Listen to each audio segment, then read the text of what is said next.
तत्कर्म यन्न बंधाय सा विद्याया विमुक्तये। हम सभी यह सूक्ति अक्सर पढ़ते सुनते हैं, सा विद्याया विमुक्तये। वह विद्या है जो मुक्ति की ओर ले जाती है, और जो हम ग्रहण करते हैं वो क्या है। इसीलिए इस उक्ति का पूरा लाइन हमको सुनना चाहिए। तत्कर्म यन्न बंधाय सा विद्याया विमुक्तये आया साया परम कर्म अन्यान्येन शिल्प नैपुण्यः। असली विद्या वह है जो हमें मुक्ति की ओर ले जाती है, इस समस्त सृष्टि से जोड़ देती है। और बाकी जो हम काम करते हैं वो केवल हाथ की कलाकारी है, केवल शब्दों की चतुराई है। इसीलिए हमें केवल विज्ञान के ज्ञान को, अपनी दिमागी कौशल को बढ़ाने या चार लोगों के बीच में ये बताने में एमएससी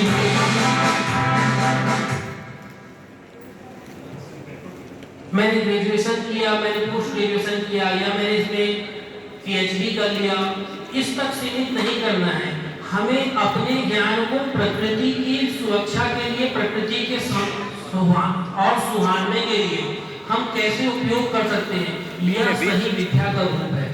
इसीलिए प्रकृति शिक्षण विज्ञान यात्रा में इस कार्यक्रम को प्रकृति से जोड़ते हुए प्रकृति को हरी भरी खुशहाल बनाने के लिए इस सीड बॉल कार्यशाला का आयोजन की है।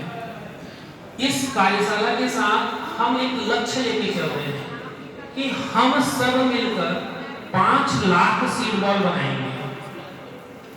और यह कोई बड़ा लक्ष्य नहीं है, क्योंकि हमारी ही संस्था की एक शिक्षिका सुश्री समीक्षा गायकवाड़ ने गत वर्ष 1 लाख सीड बॉल अकेले बनाई।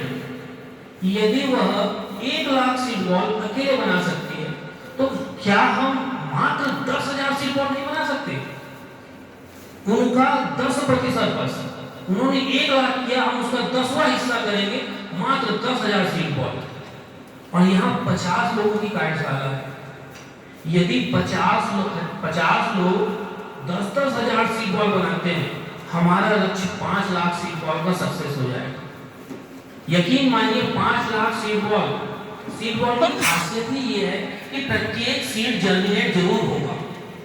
जब हम सीड बॉल बनाते हैं, आखिर सीड बॉल की जरूरत ही क्यों पड़ेगी? हम डायरेक्ट बीज भी तो फेंक सकते हैं। हम जब खुले में बीज फेंक देते हैं तो कई बार उसे पक्षी खा जाते हैं, कई बार कीड़े लग जाते हैं, कई बार हवा पानी में इधर उधर चला जाता है।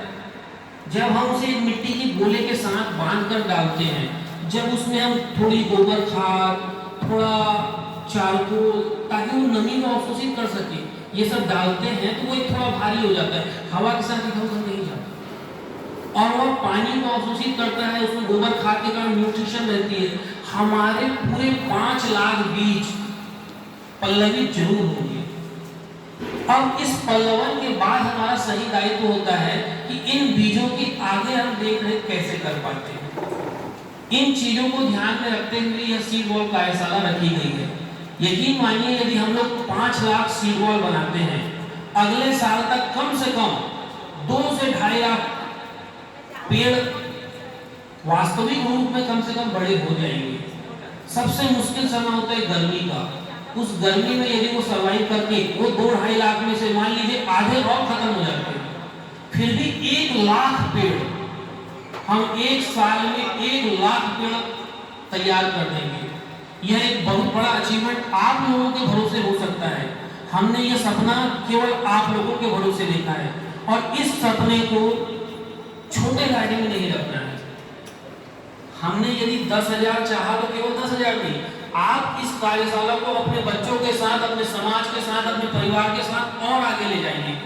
और जिनसे भी मिलते हैं उन्हें 10,000 का नहीं तो 1,000 का टारगेट दीजिए। आप अपने परिवार के लोगों को कहिए कि तुम 1,000 सीड बॉल जरूर बनाएं। स्कूल के बच्चों को जैसे स्कूल खुलता है 16 जून से लगभग 20 जून 4-5 दिन तो कुछ पढ़ाई नहीं होती।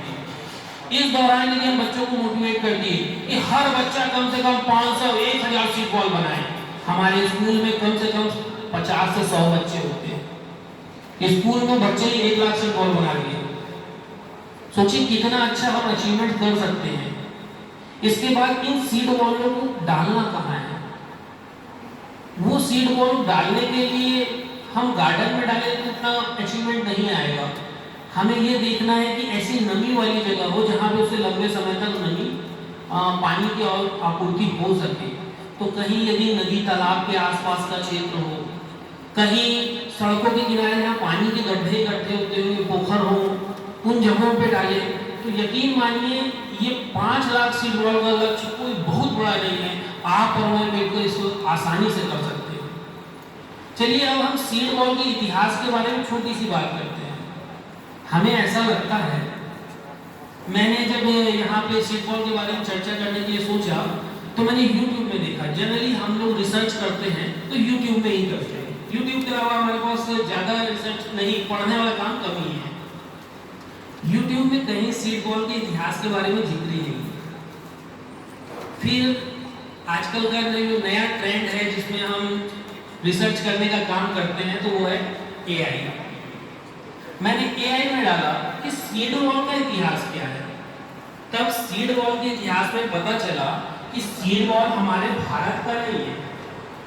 सीड बॉल की तकनीक जापान से आई।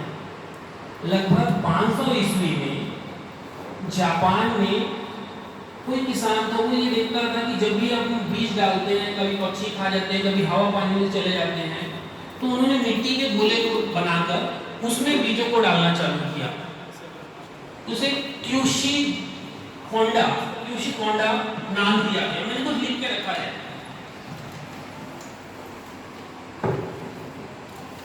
गलत ना हो इसीलिए लिख लेना ज्यादा बेटर है।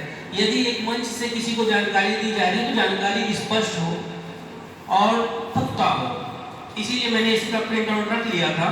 तो उसे क्यूसी गोंडो मिट्टी के पकौड़े के नाम से उन्होंने चालू किया जापान में। और इसमें भी वही मिट्टी के पकौड़े, मिट्टी के अंदर हम बीज डाल के फेंकते थे। लेकिन यह पद्धति जापान में भी एक समय के साथ धीरे धीरे विलुप्त होती गई। फिर वहाँ पे लगभग 1938 के समय में, अभी 100 साल भी नहीं हुआ उस घटना को, वहाँ एक प्रकृति वैज्ञानिक हुए, उनका नाम है मासानोबु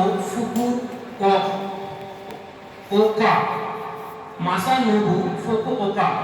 इन्होंने इसे सीड बॉल तकनीक को फिर से आगे बढ़ाया, जिसके कारण आज ये पूरे विश्व में, खासकर अफ्रीका के जैसे देशों में यह बहुत ही ज़्यादा प्रचलित हो रही है, जिसमें हम खाद, मिट्टी और कुछ ऐसे पदार्थ जो नमी को जल्दी अवशोषित करें, उनके साथ हम बीजों को डालते हैं। और आज यह पद्धति लगभग सब जगह फेमस हो गई। तो मेरी टोटल बातों का असर क्या हुआ? ये सीड बॉल कहाँ से आया? नहीं, यही हमें पहचानना है। हमारी जड़ें बहुत ज्यादा अंदर तक गई है, हम अपनी भारतीय संस्कृति को नहीं पहचान पाए। आपने कभी चरक का नाम सुना है? तो यहाँ भारत में 500 ईस्वी से भी 700 साल पहले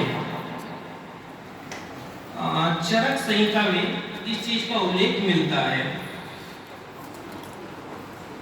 भारत में चरक संहिता में ये बताया गया है कि यदि हम बीजों को गोबर के साथ गोला बनाकर फेंकें तो वह जल्दी जर्मिनेट होता है। तो हमारे चरक संहिता में जापान से 700 साल पहले भी इस चीज का उल्लेख है, लेकिन हम कहीं ना कहीं अपनी जड़ों को खोते जा रहे हैं। हमें उन्हीं जड़ों को फिर से अपनाना है ताकि हम इसमें कुछ नया कर पाए। तो हम कभी भी ये ना सोचें कि हम जापान की टेक्निक से सीड बॉल बना रहे हैं, हम अपने सीड बॉल अपनी भारतीय तकनीक से ही बना रहे हैं। नारियल में बने केमिकल। साथ में उनके कई श्लोक भी यहाँ पे कोट करने के लिए हैं, लेकिन श्लोक की बात बाद में